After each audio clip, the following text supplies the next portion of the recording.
Hello, and welcome to the Fabric Spotlight, a series of talks on everything cloud infrastructure and enterprise.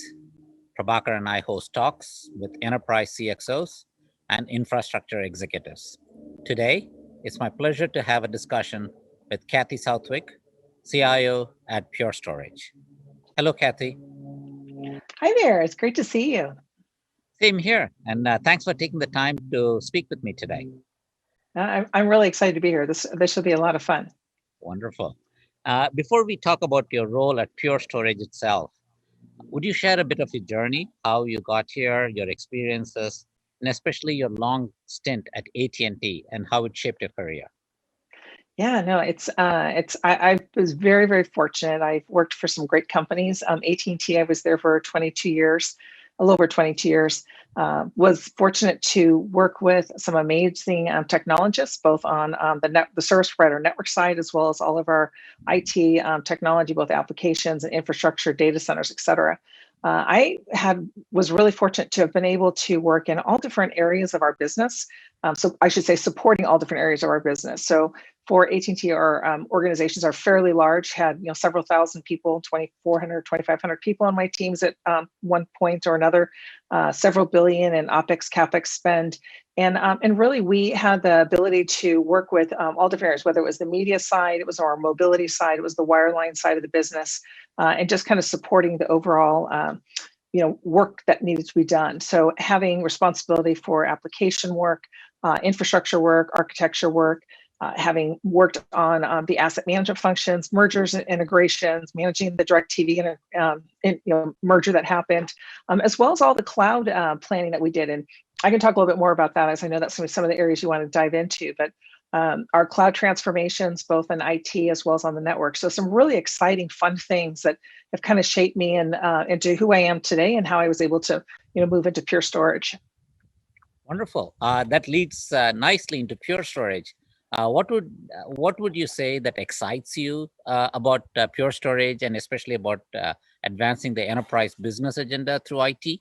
What are the key initiatives and innovations that you're focused on? It'll be great if you can talk about some of them. Yeah, so I came into Pure having this really unique perspective. AT&T was a big customer of Pure's, so I came into the company knowing about the product. I knew about what the customer's needs were, what it was like to have to scale the technology in a business from the IT perspective.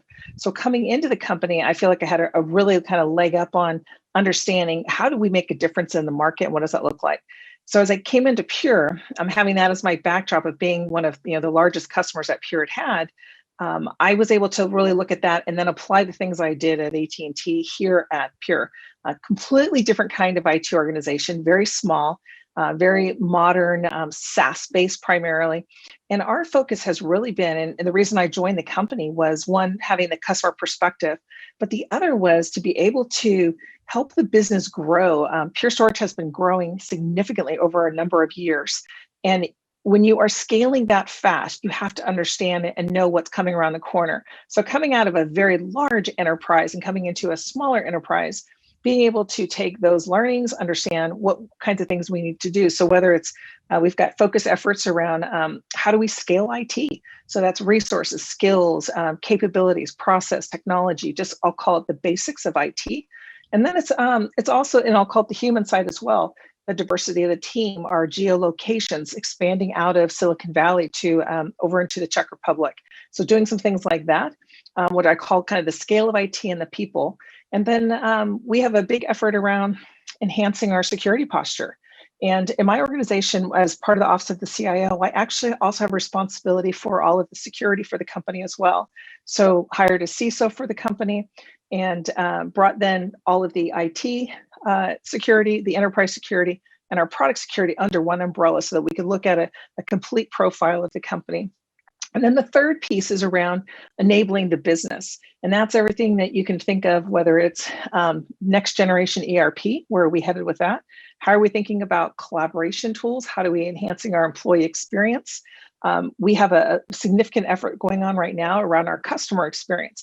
What do our customer experience teams need to do to be able to provide the appropriate support for our customers? And that's a big element of Pure Storage. We have a 83, 84% NPS score, which is unheard of. It's higher than I think it's actually in the top 1 or 2, maybe 3 B2B NPS scores in the and not even cross industry, above Apple, et cetera. So we're really proud of that, but that means you have to have a very customer centric view. So we are heavily focused on what's it like to be the customer and how do we do things right for the customer. So our initiatives are kind of circling around that. And so for me, I get really excited because it's, how fun is it to come to work and your whole effort is to make it better, not just for, our employees, but then our customers. And having been one of the customers, that makes me very excited because I know what it's like to be on that side, trying to manage infrastructure, cloud, technology refresh, modernization, budget issues, people issues, all those things. So it's a very exciting time to be here. That's wonderful. You touched upon quite a lot of topics, all the way from security to cloud infrastructure to customer experience, all of them. So, as you know, the Fabric is focused on cloud infrastructure, Yep. and what are the key areas of cloud adoption that you can describe for our audience? How do you compare and contrast that with what you did at AT&T? You were involved in the cloud transformation there, and how do you compare that to the initiatives at Pure Storage? Yeah, there's some things that are very similar and some that are extremely different. AT&T obviously is a very, very large enterprise. They still are on their cloud journey. I was fortunate enough to be part of I'll call it the inaugural classes of our cloud transformation, where we focused, we had one area that was focused highly on our IT applications and the modernization, currency of application, re-architecting applications, putting them into a on-prem private cloud first. So we moved about 1,000 applications that were strategic applications into this on-prem environment, and primarily for the reasons I mentioned, modernizing currency, stability, performance, and allowing the application teams to gain a lot of efficiencies without having to do an investment to the application. What they've been on the journey since then is looking at how do you also integrate in with public cloud and what does that start to look like. So they have a deep relationship with Microsoft and they're looking at what does that journey continue to look like. So I'd been a part of the team where we started to define how would you decide what goes on-prem or what stays on-prem, what goes off-prem, and truly that hybrid cloud approach of what does that look like. There's a lot of challenges, and depending on the size and complexity of your organization, it really kind of dictates a lot of what you're, and trying to figure out what you're trying to solve for. In Pure, it's a little bit different. So most of our applications are, they are SaaS applications. We're primarily a SaaS organization that we provide for our internal applications. But we do have some that are both on public cloud but it's a much smaller scale, nothing like what I was doing at AT&T. We also do it in our engineering space. So our products are primarily software-based. And we do the same thing. We have on-prem and we have off-prem solutions as well of how we manage those environments. Our engineering team has that environment that they manage. And then I think that the other part of it is when you are trying to make some of these decisions, it's trying to figure out, what's going to be right for your company, your profile, and your current state. So what do your applications look like? Are they modern or are they, heavy, traditional applications? And so how do you actually, make those decisions on where's the right path to go? So, I mean, it's a very, complex area. And I always looked at it, and even at AT&T, in a very multi-prong.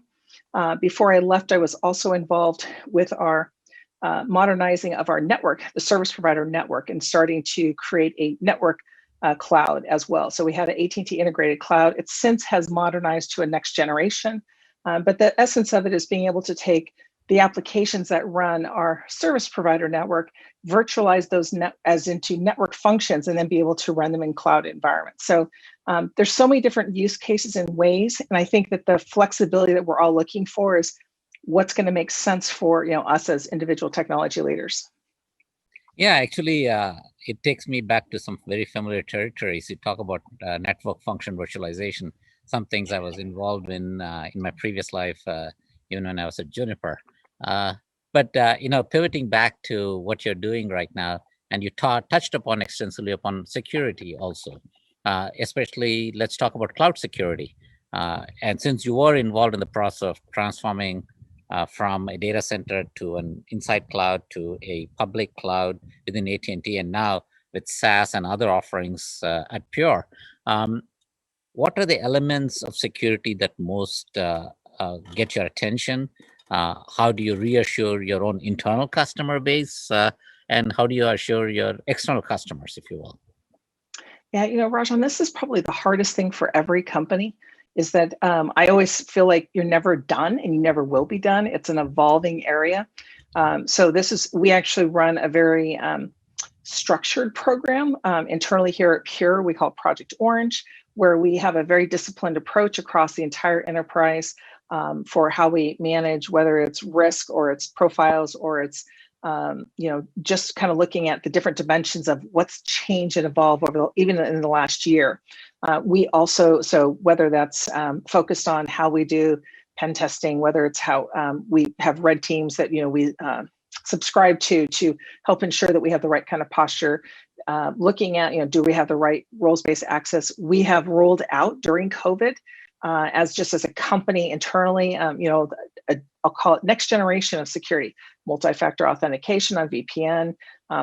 We're using a product, a cloud-based product from Zscaler to help us with internet security as well. Because I think that the question that you're asking around, how do I make sure that I'm not either introducing risk or I'm minimizing risk, is one that you have to first start with kind of your policies of how you want to manage, and then it's a matter of figuring out where and how are you going to do it. So in the past, we were primarily all in the office, and we could rely a little bit more heavily on how we manage the network internally.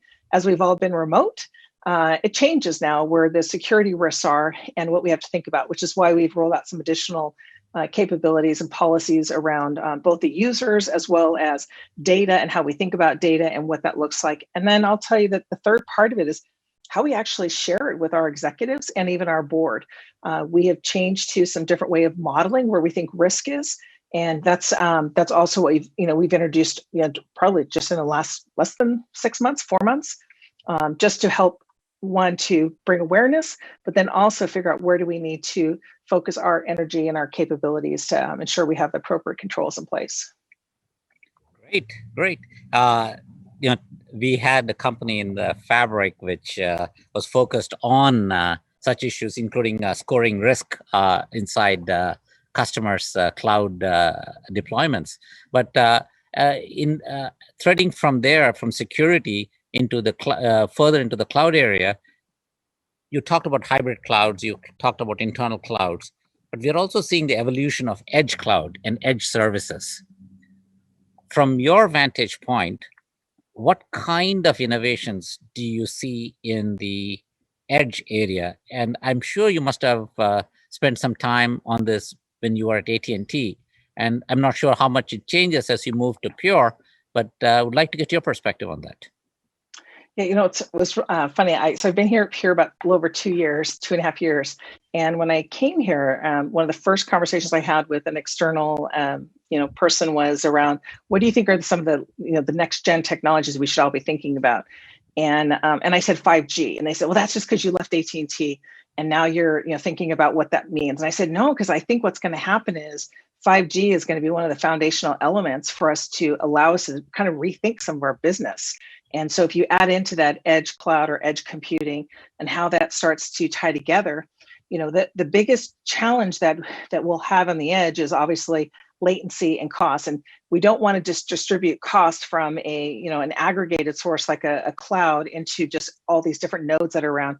But if you can start to change how you do your work and you're able to be more responsive and you're able to kind of recreate some of the business processes, whether it's analytics, it's the ability to do things that are so close to the edge that you're handling the compute, the analytics, the response, and you're not having to traverse, whether it's the network or a cloud environment. I think it changes the whole dynamic. So I'm actually very excited about this area. I think that I think that people get centered around thinking around like autonomous cars because those are heavy, applications that have, sensitive to latency. But I think there's so many more when you start getting into healthcare. You think about people movement, people traffic from how we did things. So think about during like COVID, where we understanding where there might be hot spots and things that are going on and being able to understand how we're able to, reroute people like we do in airports, things like that, so you can avoid maintenance, things, those kind of activities. So I think that real-time experience will, as it gets closer and closer to the edge, there'll be things we haven't even thought about that we'll now be capable of. And I think the combination of having our variety of networks that will be able to, operate at a different speed of latency, so to speak, and then coupled with having the ability to do processing that much closer to the edge, I think it will really change how we can operate. So I think from a business perspective, logistics will be a definite one that's, for, I'll call it more traditional businesses, on how we handle supply chains, things like that could also very drastically change, and could possibly even open up markets that before we always thought you had to move things to one area in order to get it part of your supply chain, and it could start to drastically change. So I think this is one of the areas that it's going to be very exciting, but then I think it's going to challenge us on what we have to do from security and privacy, and having to rethink that again, just like we had to go through with this last year of people going fully remote all at the same time, that we had to rethink some of the postures that we held from a security perspective. So that's kind of my thinking around it, at least initially. Actually, it's very apropos to that is the fact that as workers have become mobile and distributed, because and also the pandemic has accelerated that. I would expect that the edge has an impact on the quality of experience. These are areas where we have been looking into. What issues would you like to see addressed from a quality of experience or a security aspect? Workforce is mobile and distributed all over the world. Yeah, I think this is a really hard question. I think that, so I was actually just in a CIO session last week, and there was some conversation around, what are some of the issues that are going on? And one of the individuals said that they decided not to ask like their peer group, but they asked their teenagers what they thought. And it was interesting because the response was, gosh, we do everything. If you think about how students are going into classrooms, everything is very individual. And I think we're gonna see a need, and we're probably gonna get pushed to have more real-time collaborative experiences where apps are more integrated, so that you aren't having to go to this application to do this function and have to go to this application for this function, but that you'll have more enablement between applications, which will make a very big challenge for our ecosystem to be able to say, you have to be much more integrated and I'll call it time sensitive, so that the experience feels more real time and it doesn't feel so clunky. So that's kind of one that I think is an opportunity. I think for what we're seeing with our employees is, and some of the asks or the needs, there's also this varying degree of capability. So we have some employees, some of our engineers, they need a very high touch, high collaborative environment to work within. We have others who need maybe a more sporadic, where the collaboration isn't quite as, I'll call it, intense, like whiteboarding in a room. And how do you create that experience for someone who truly needs to actually operate like that? And as I think about our next step forward, I think all of our reality is we'll have some version of hybrid, however you define it. And I think it's going to be a matter of how do you integrate the employee. I think it's going to be really centered around the employee experience, and how do you create those environments. So I kind of look at it as real-time applications that are more heavily integrated, that are these collaboration tools. And then I think it's the being able to tailor it towards perhaps more specific types of users, and not having a one size fits all. And how do you do that without adding costs or adding overhead and maintenance, which organizations have a hard time of managing applications. And so I think it's going to be a matter of like, who's going to be able to figure some of that out, and then how do you manage it? So, and how do you build the telemetry natively into it, so that as a technology buyer, I'm not having to go create another dashboard, another view, because you really want to get away from dashboards. You want more insights that are interactive, then after the fact, I get a report. So those are just some really early thinking that I'm trying to figure out, like, how are we going to do some of this? Because we don't want to lose employees. We really want to enhance how they feel and what they're learning and gaining from their work environment. And at the same time, as a company, we want to make sure that we're being able to get as much opportunity and ideas from those employees as well to help create better products. Yeah, in creating the immersive work environment, or a high quality work environment for a distributed workforce, we see more and more adoption of Kubernetes as a part of delivering these applications from the cloud. And how do you see it out there, and how do you do the management of these applications which ride on Kubernetes, the telemetry that you were talking about earlier on? How do you manage these environments? Yeah, I think this is I just recently read an article that said still, while there's many companies who are adopting, obviously their next generation applications are being built in containers and being able to be I'll call it a more modern approach so that you can more easily manage it. From a pure IT, from my IT organization, we have not had to have a need for container, mostly because we use SaaS apps and some configurations that go around them. We do on the engineering side, there is some containerization work that goes on. And when I was at AT&T, significant amount of application work that has been done, but they're also re-architecting and putting, redefining or re-architecting applications into microservices so that they can actually be more effective in a container. So so from a use of what we're doing here, so I saw it in heavy use at AT&T, but not the management side at scale. They were still working through that. Here at Pure, we haven't had that, I'll call it that large of a impact on our application environments. But I'll tell you that from a product perspective, we actually bought a company last year called Portworx, and they have been introduced as part of our portfolio now. And that's exactly what they do. Is they are a data services platform to manage your Kubernetes. So here's a company like Pure Storage, who is we were in an appliance mode. We've moved into this software as a service mode, Pure as a service, and now putting in the capabilities that allow us to manage applications and containers, from a storage lens, and using our Portworx product to be able to do that. So we've kind of run the gamut of, or I've seen the gamut of, what I saw happening or working at AT&T and the amount of re-architecture that needed to take place, re-platforming to get to being able to containerize your apps. And then what we're doing to say we can see customers that are heavily trending this way, but it's a long journey for them to be able to manage their data services. And so but we believe we have one of the strongest products in the market to be able to help them do that. So, Cathy, we have talked extensively about the cloud infrastructure and the kind of work that you have done previously in the cloud area. Let's talk about Pure and what kind of initiatives is Pure pursuing in the cloud area? What kind of products or anything that you can talk about Pure's approach to the cloud? Yeah, this is one of the reasons why I actually came to Pure.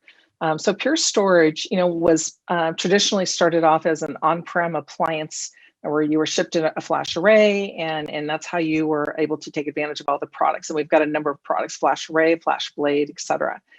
Where Pure is today, and why I was so excited coming into Pure, is this next gen thinking that all of us in technology leadership roles, we don't really have the ability to pick one technology and say we're going to write it into the sunset. So we need options, and we need the ability to traverse both on-prem and in public cloud or a different type of cloud environment off-prem. And so what Pure has done is evolved our products where we actually run our Pure Storage product as what we call it Cloud Block Store. And you can actually acquire it today off of Amazon, off of AWS. You can also do it off Azure's cloud.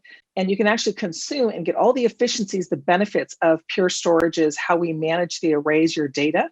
And you're able to do it across both your on-prem and your off-prem. You can do it from an operational lens, so you don't have to teach your operation, your storage architects or engineers how to do things differently. They actually have the same capability both on-prem as well as in a public cloud. And you get the efficiencies of being able to kind of manage your journey to the cloud. So if you're in a model that says, I'm trying to move workloads into the cloud, and whether it's an application, the databases, et cetera, your data is an important part of it. And so Pure has really evolved our entire technology suite to be able to operate on-prem, in a public cloud, or in another Equinix type of bare metal environment as well, and be able to manage your data across back and forth. And you can even do it as a consumption model, as a true consumption model. So not as a capacity on a demand model, but the ability to say, I need 5 petabytes, and I can actually manage my 5 petabytes both on-prem and off-prem with the same model. And I can do it either in an OpEx or CapEx, and be able to manage my assets and my data. So that was one of the reasons why I came here, was because I didn't want to work for a company who was thinking technology leaders pick one trick and then they ride that pony. They actually have to be able to say, how do I protect my investment? What's it going to look like as my business changes? And whether that's a financial change, a business change, a strategy change, for technology. And Pure has really evolved our products to be able to do that. And as well as I mentioned, one of the acquisitions we made with Portworx, getting us into just a straight data layer of being able to manage the data as well for applications that are in containers with our Portworx acquisition. So I thought it was very forward thinking. It's been very forward movement, and these aren't future. This is today, that as a technology leader, you have those abilities to be able to manage. So I think that's a really important part of you're evaluating your technology partners. Yeah, I'm quite familiar with Portworx. A good friend of mine, Morley, was one of the founding members of it. And yes, so you know Morley, he's great. Yeah. So changing topics a little bit away from technology to somewhat closer to the real world, and something perhaps closer to your heart. You've been working with a lot of nonprofits. Especially, you had mentioned something about working with the disadvantaged students as well as the Girl Scouts.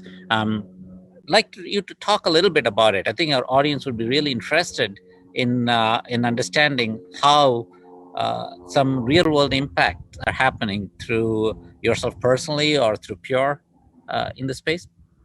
Yeah, happy to share. So for many, many years, I was a Girl Scout myself for many, many years. And as I had children and had two girls, and I actually led our Girl Scout troop, was the Girl Scout leader through all of their years in scouting. And I had a very different kind of troop because my co-leader was a scientist. And does genetic research. And so here I'm in technology, she's in genetic research. And we said, if you want to come into our troop, we're super excited, but we're probably a little different kind of troop because she's going to bring home DNA kits and we're going to do tests and things like that. So it's super fun now to see that most of these girls have, gone on, graduated. They're graduating college or have already graduated. They're moving into their careers in all different fields. Physical therapy, all different STEM fields. It's very exciting. If I switch gears to kind of my current things that I'm pretty passionate about is, I think it's really important that when we talk about diversity and we talk about, the challenges that are going on in our society right now across all the different issues, social issues that have been happening. And I always look around and go, it doesn't have to start with a policy or somewhere else. It actually starts with each of us. And I came across this program that Pure has been working with called Year Up. They're located out here in Silicon Valley in the Bay Area. And they have I love their program. It's about taking students from underrepresented areas and who haven't gone to college and giving them training. And they go through a training program through them, and they got vocational. Then they do an on-the-job training where you bring them in as an intern. And all the while you're interning here, they are also getting coaching, mentoring, all of that from their program as well.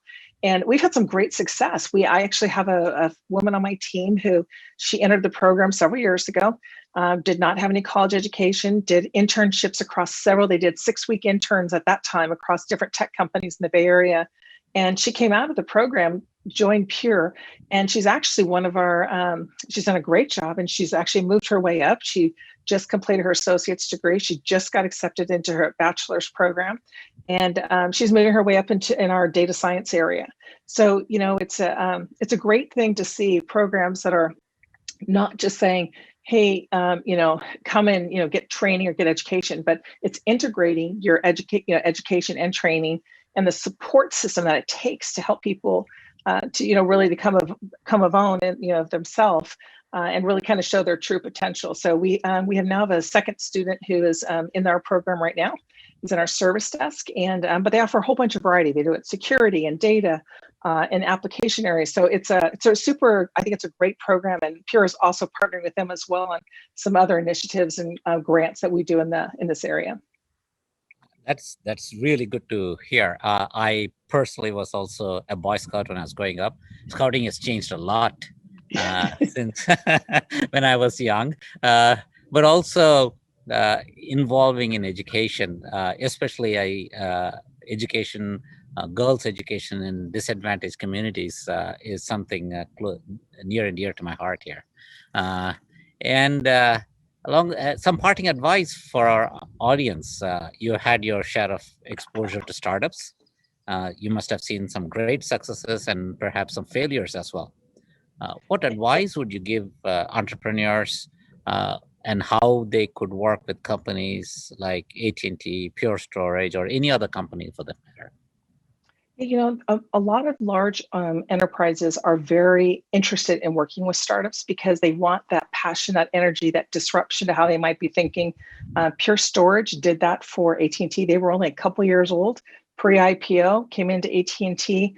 And really, the biggest advantage that they had was they had a very solid product, but they also had a lot of passion. And they said, look, you can test your data and our environment, and we can do all this in a really short window.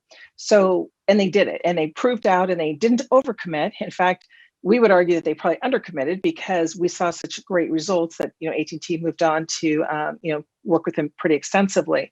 So I think if I was a startup, the thing I would take away from that is you have to kind of think forward. So there were some things that Pure needed to do to make sure they were prepared. So if a customer says, okay, I'm ready to go, and I can tell you, even with Zscaler right now, we're working with Zscaler. And the things that we look for are, you're looking for someone who's going to be super customer centric. And I think that and there's another startup we're working as well in the security space.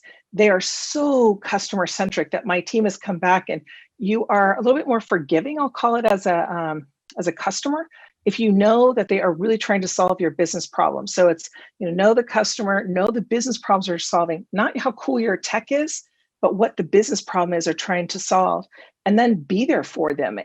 But also be very aware of where your limitations might be, meaning don't oversubscribe yourself, commit to things that you won't be able to do, because a company like, name any of the Fortune, 100 or 500, they can collapse you very easily as well, just because the weight of the issues they have. So, I think it's, be bold, be honest and transparent, and really be that customer centric and know what those problems are they're trying to solve.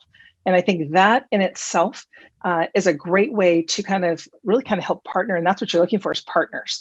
And even as it doesn't matter how big you are, I've seen on both ends of the spectrum now, you want someone who you can trust and is going to be a good partner to work through the issues, and not give you the big surprises, or not be honest and say, oh yeah, we knew that was going to be a problem. It's okay to have some of these problems, but we got to know up front so we know what we're dealing with. Thank you. And thanks everyone for watching. We'll be back with another Spotlight episode soon. Bye.